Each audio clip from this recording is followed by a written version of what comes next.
The company over the next 10 or 15 years is going to be worth 10 trillion, 20 trillion, 30 trillion, and I could be very low. Tesla, when you read about all the things that they're doing right now is the time for Tesla.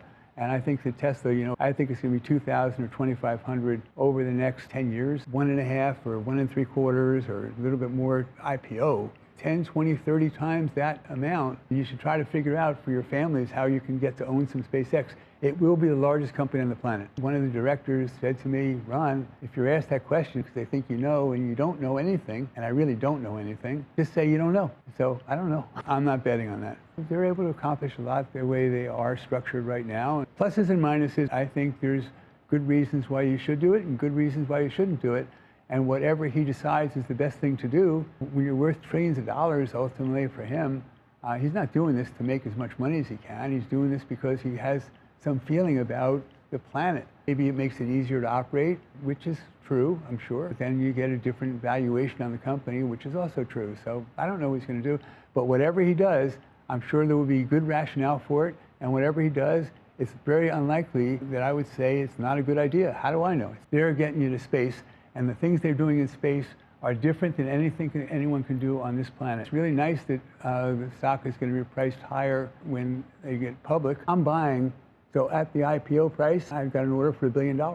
I'm doing it because I believe deeply that this company is a major game changer. I was talking about infrastructure. So Starlink, they are going to be the internet for the entire planet.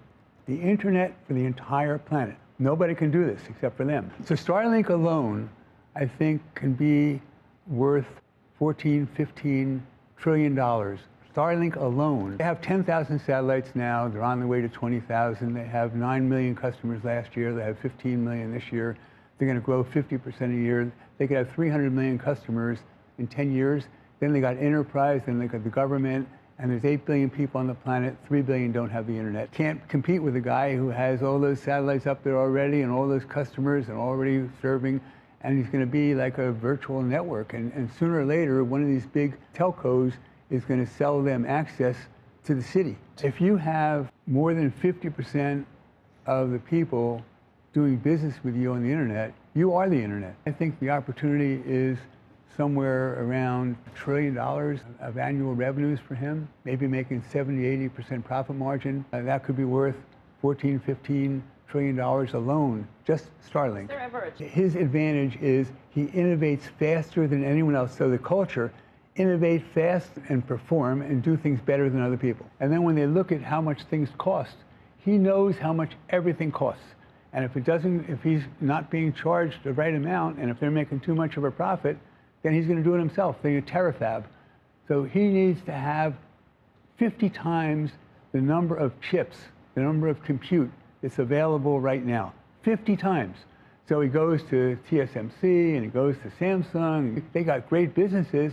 So why are they going to take a big risk building a factory they don't know that he's got this huge demand for? He can't get enough chips. So he's going to build a factory called terafab. The chips that we're buying from NVIDIA, he'll never stop buying them. But the chips he buys from NVIDIA, he uses 3% of what NVIDIA provides, 3%. So he says, gee, and they make an 80% profit margin. So gee, I can do that. I'm a good manufacturer.